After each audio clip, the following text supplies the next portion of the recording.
Greetings, everyone. It's Lee Hurst with Rise Up for Youth, representing North and West High Brotherhood. I wanted to give you guys a little bit of insight on rags to riches on this episode of Lessons with the Champion. But first, I wanted to ask, what does it mean to be rich to you? The definition of rich to society varies depending on your socioeconomic status, your background, your family, and your views and perspectives. Understanding the illusion of wealth and success.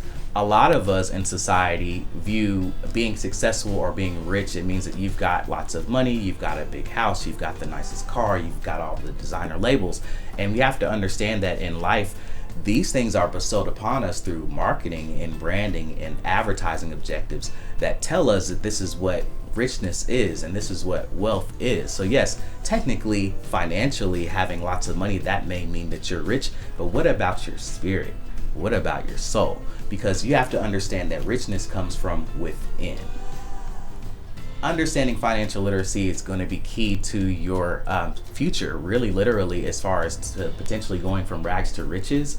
Financial literacy, again, is key. Understanding simple math, basic math, so that when you go into a store and you've got to get change back, you know exactly how much you're going to get back. We can break it all the way down to that level, all the way to discussing managing your credit. And this is something that you guys aren't totally aware of now, and many of you don't have any credit yet. But this is going to be something that's really important for your future, is managing it and maintaining it well. Credit. So say that you and your friend place a bet. You're betting on your favorite athletic game, right? And so you owe them that $5, right? So are you going to pay them back? I mean, of course, right? That's what having integrity is all about. And that's what you do to maintain that great relationship with that friend, is to make sure that you pay them back. And to not only pay them back, but you pay them back on time.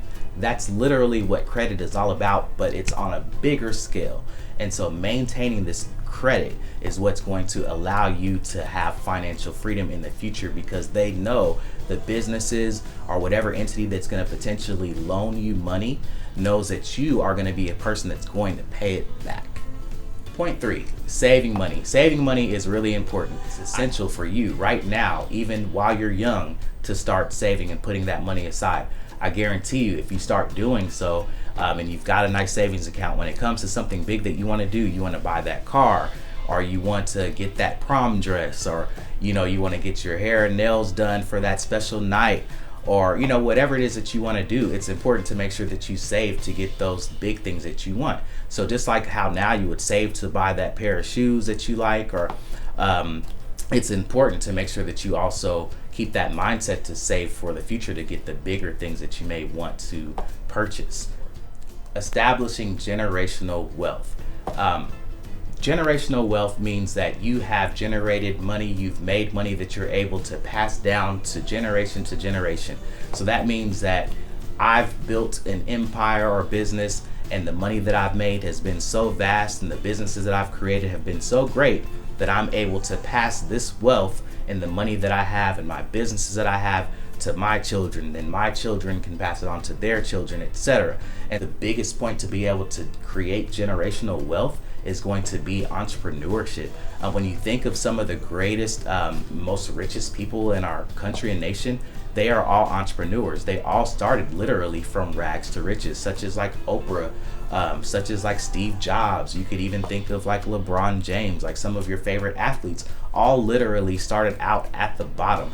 And think about the key thing with these individuals, they all had to work really, really hard to get where they. So ultimately, don't be afraid of hearing no when you're wanting to start and launch any of your own business, entrepreneurship wise.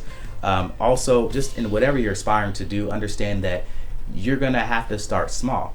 We oftentimes have a very big vision as far as what we aspire to do in life, or getting to that point of obtaining riches.